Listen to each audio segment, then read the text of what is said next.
Panibagong araw, panibagong share na naman tayo. Bali ang gagawin natin itong shower loader. Minsan nagloko yung boom, hindi tataas. Yan ang titingnan natin. Yan, restart natin. Tapos testingan natin yung joystick. Yan, wala. Yan. Doon lang sa bakit yung gagalaw. Wala yung lift. Yan. Yan ang titingnan natin. Bakit ayaw?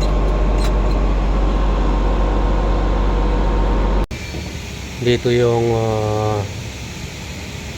lift, up and down. Tapos ito yung tilt. Yan, mag-asawa sa yung solenoid. Tapos ito yung main. Dito yung nagluloko sa up, sa left.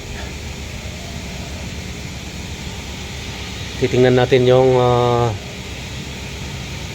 power supply kung meron na steady o nasi-short siya. Kapag okay naman, dito tayo sa solenoid. Yan ang i-check natin. Dahil minsan gumana, minsan hindi. Yan, pinagpalit natin yung solenoid.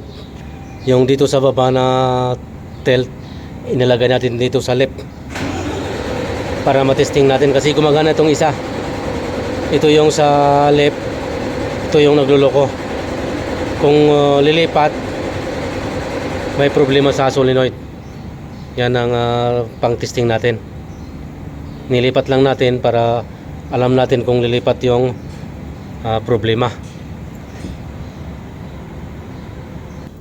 Nagluloko pa rin siya, kaya nag-decide tayo na tatawag ng technician, yung may mga scanner para ipa-scan natin. Mahirap yung mag-decide tayo na mag-order ng pizza na walang kasiguraduhan. Mahal yung spare parts. Kailangan ma-pinpoint muna bago ma-orderan ng parts. Kaya minabuti natin na tumawag ng may mga scanner para ma-pinpoint kagad kung saan ang nagluloko, para ma-check yung switch kung dito ba ang may problema, kasi nagluloko pa rin siya. Na-check natin lahat. Pinagpalit natin yung solenoid, wala pa rin nangyari. Pinagpalit natin yung socket sa left at saka sa tilt, nagluloko pa rin siya. Kaya kailangan na yung scanner para ma-pinpoint kung saan ang dapat palitan na pyesa. Yun ang pinakamagandang gagawin natin para hindi tayo basta-basta mag-order ng pizza na hindi pala doon ang may problema. Ito na yung level sensor doon sa loader. Ito yung suspitsa natin na may problema. Pinagpalit natin yung mga solenoid, socket, ay hindi pa rin lumilipat yung problema. Ganun pa man, nag-second opinion tayo. Tumawag tayo ng technician para makasigurado tayo sa i-order natin na pizza. Ganun din yung nakita sa scanner na may problema sa switch dito sa boom. Ito, up and down, nagmamalfunction. Tapos itong maliit na spring dito, kailangan magpalit. Dalawa, tag-isa dito. Meron isa dito na spring at saka ito. Yan ang nagsisintro dito sa lever. Ito. Kasi pag hindi sumintro, magluloko din tong lever kapag hindi nakasintro dito. Yung spring ang nagsisintro sa kanya para hindi siya magloko. Kaya yun ang mga palitan at saka itong sensor.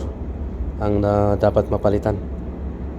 Yan ang i-order natin, ipadala natin para may sample. Ito na yung pinadala natin na lever sensor. Pinalitan na yung sensor. Ito, kakapit na natin para matesting. Naikabit na natin. Tapos testingan na natin yung lever sensor. Yan, itong kanan. Yan ang napalitan. Testingin na natin. Kung mapapansin nyo ito, nakasentro na. Kasi napalitan na yung spring. Yun ang nagsisentro dito sa lever. Yung dalawa. Tapos testingin na natin yung pataas. Kasi ito yung nagluloko. Makikita doon sa bucket kung tataas. Yan. Gumana na. Di tulad ng dati, nagluloko. Yan sa pababa. Yan. Pataas natin. Yan. Tapos testingin natin dito sa bucket. Okay na rin. Yan. Walang problema. Taas natin. Yan.